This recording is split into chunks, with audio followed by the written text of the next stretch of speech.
Alright, everybody. Welcome to episode 247 of Psykos Platters, always powered by coffee each and every time. And my Spider-Man Venom mug, for that matter, too. So, this is the long-awaited promise in regards to continuing off on the part 2 of 3 of the 45s episode that I originally started about a month back. Like I said, sorry, kind of got... wasn't feeling well, mixed with, got distracted with other musical topics too, with different videos. If you've seen the Paul McCartney review episode or some of the live mystery clips that I have gone off and shown, please take a little look in the channel. You may enjoy yourself. So, we've got here, small batch here we're going to go through this time around. These all were gathered up within the last few weeks. This first one, right off, I had this 45 many years ago, and it disappeared in a move in the 90s, and I ended up getting it back in a nice beautiful apple sleeve.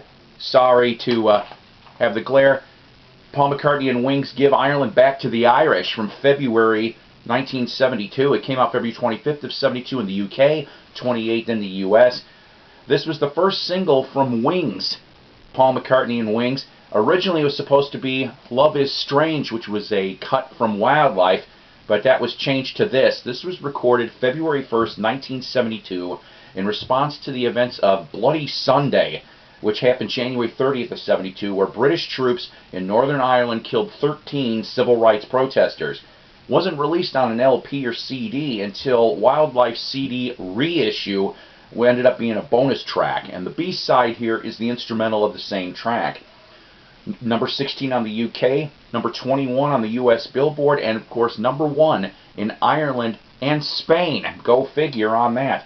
Your lineup here is Paul and Linda McCartney, of course, Denny Lane, Henry McCulloch, and Denny Sewell, all on this McCartney 45. Next up, to go to a little bit of Chi-Town blues on Mercury from late 1970, Jerry Butler, Special Memory. Yes, Jerry Butler, original member of the Impressions in the 50s. This one here charted at number 36 on the Billboard R&B. Donny Hathaway arranged and played piano on both sides of this 45, and this came off of the Sings Assorted Sounds LP that Jerry Butler did, otherwise known as the Iceman. He was named that by a Philadelphia DJ in the early 60s. Go figure on that. I like Jerry Butler. I remember years back on my first stint in radio, I tried to interview him for one of my shows. He's still around too, so yeah. So the next one we've got coming up, keeping with the Chicago soul vein, and we got here Gene Chandler, one of my favorites from him. And no, it's not the Duke of Earl, even though that's a great song. July of '70. Groovy Kind of Situation. July 70, original member of the Dukees. He was in 61 and 62. Of course, he had the Duke of Earl, which went number 1. He later was associated with Curtis Mayfield from the early to mid-60s. Groovy ended up being number 12 on the Billboard 100, top 10 on the Billboard R&B. A little interesting side fact on this, though, Richard Evans, who was the main man behind Cadet Records, plays bass on this. Also used to play in an early version of Sun Ra's band, and he was friends with Donny Hathaway. WaxPoetic.com has got an excellent article on Richard Evans alone. You might be wanting to check that out. Not only does it mention his histories, but also the history of Cadet Records along with Chess at that time too, and how they actually were considering making Chess a rock label by the late 60s, early 70s, instead of what the classic blues label it was. The B-side on this, Not the Marrying Kind, has been termed Northern Soul by John Manship and others, and I can tell it's actually a really cool track. So once again, Gene Chandler, Groovy Situation. This next one is kind of a little strange. Not much information on this, but I'm going to give you, of course, what I got. On Providence Records from March of 68, the 1929 Depression with Child of Clay. Providence Records actually was a Laurie Records subsidiary. Ernie Maresco, if that name sounds familiar to you, good. But if it doesn't, Ernie Maresco was known for such 60 songs as Shout, Shout, Knock Yourself Out, The Wanderer, you know, from Dion, that kind of stuff. I don't know if he technically is singing on this. He did write it, and it is under his music company. Just not too sure about this. I couldn't get a lot of information on this 45. But the B-side on here, You've Been Cheating on Me Baby, actually really cooks. It's nice soul here. I may even stretch it to say even could be Northern Soul for that matter as well. Different singer on this side of the 45, so I'm not really sure about this other than it came out in March of '68. Seek it out. Might be interesting sounds for you. Keep going with the Illinois vibe. A very cool, I picked these couple up in the antique mall. Speaking of Cadet Records, this one's on Cadet too. Tastee Freez. It's a promo of Poother Unlimited. What a strange name for a band. Not a lot of information on this one either, other than it came out in September 1969, and it is an Illinois-based band. Tastee Freez is excellent psych garage rock. I was like, good God, that thing was manic, and it was fast, and it was awesome. And if you've never heard it, go check it out on YouTube. There is a clip. Tastee Freez, awesome stuff. Maggie, the flip side on this, pretty much a standard ballad, so to speak. Kind of along the lines of the Association, maybe, you know, that kind of vibe you're getting on that. But Tastee Freez, wow. Oh, and this one here, not that it really matters about the money records and stuff like that. You know, this one here, if it was in a little better shape, I mean, unfortunately, there's a couple scratches, but it plays all the way through, no problem. 35, 40 bucks, according to what it says, and pretty close to the condition that I got this in. This next one probably was the one that had the most history of it all. White label promo on Roulette, the One-Eyed Jacks, Sky of My Mind from February 1969.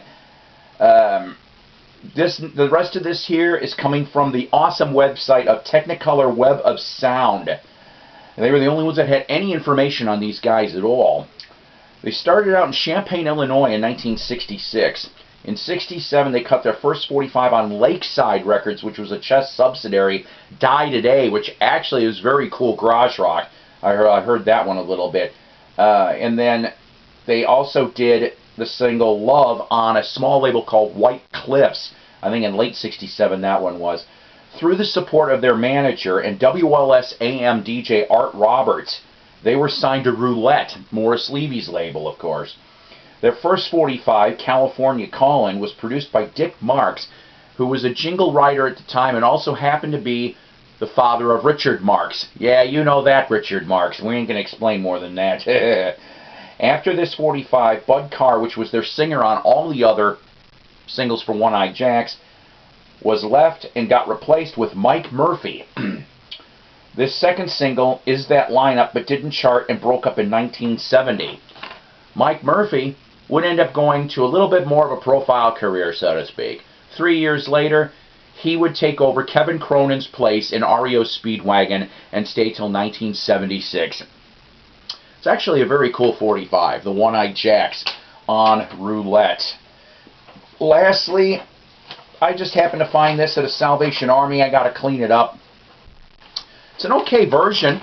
I guess I just like the Stones and Leon's version better, but it's really cool to have white label promo of Johnny Winter's Jumpin' Jack Flash from '71 off of the from Johnny Winter, and if I remember correctly, I think this is the live version on this, right? Yeah, the live version, sorry. So it's a slight different change in lineup because with Johnny Winter and, it was essentially Johnny Winter and most of the McCoys, with Rick Derringer, of course, being your guitar player. Instead, though, by the time the Live and album came out, it wasn't Randy Zeringer, which was Ricky's brother, on drums, but instead it was Bobby Caldwell, who would end up going to Captain Beyond and Armageddon, and Rick Derringer's solo stuff. Just a whole bunch of awesome stuff here. So that's what you've got for White Label Promo 1971 Johnny Winter. that's it for now, guys, on this one. I have no new subs. We're still trying to strive for 600 subs here. Maybe we'll do a contest. Upcoming ones, other than finishing up this 45s. Probably the new Steve Perry, Traces album. His first full new studio album in 24 years. It's going to be ballad heavy is what I heard, but I'm looking forward to listening to that and the John Lennon Imagine double CD reissue remaster program, and probably other bits of fun too. Please like and subscribe. Like I said, it'd be appreciated. We'll do that contest soon. And you know what? What's one of your favorite 45s? Put that in the comments. And what would you actually like to see in future episodes of Psykos Platters? I got some ideas bopping in my head here, but I'd like to hear from you guys. That would be more important. So, all right, take care. God bless. Rock on, and I'll see you next time.